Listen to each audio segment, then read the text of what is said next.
Harper Audio presents My Stroke of Luck by Kirk Douglas.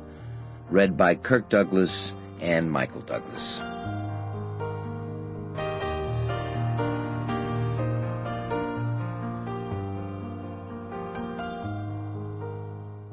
Sometimes I feel like a cowboy, slowly riding my horse Whiskey into the sunset. As I lope along, I think of my life. After that stroke, I made 2 films with impaired speech. Now I am waiting for another part to play before the sun sinks below the horizon. You can't stop an actor. Like the Energizer's bunny, he keeps going and going and going. I have been so lucky to be an actor. It has given me fame, money, and satisfaction. Still, I discouraged my son from entering my profession. The chances of success are so remote. The pitfall of failure and depression lie hidden along the trail. Alas, they don't listen to me. Poor Whiskey!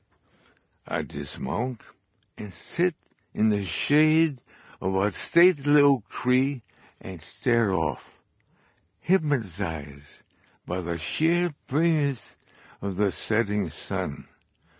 Whiskey is chomping on grass, oblivious to the yellow orb that lights up the sky. It burns brightly, then fades. I shudder, but there is no breeze. My thoughts turn to a long time past.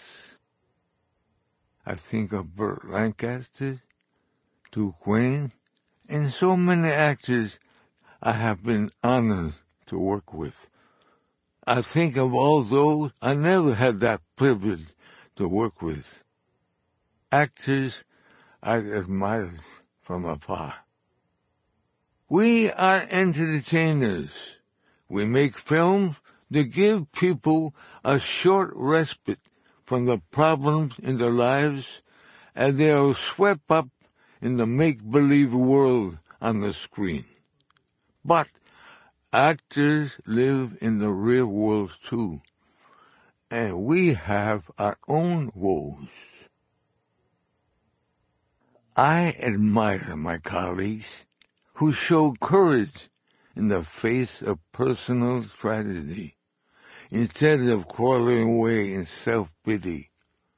I applaud loudly Christopher Reeves, Michael J. Fox, Dudley Moore, and so many others who use their celebrity to bring light to the darkness, to help others in the wealth of God.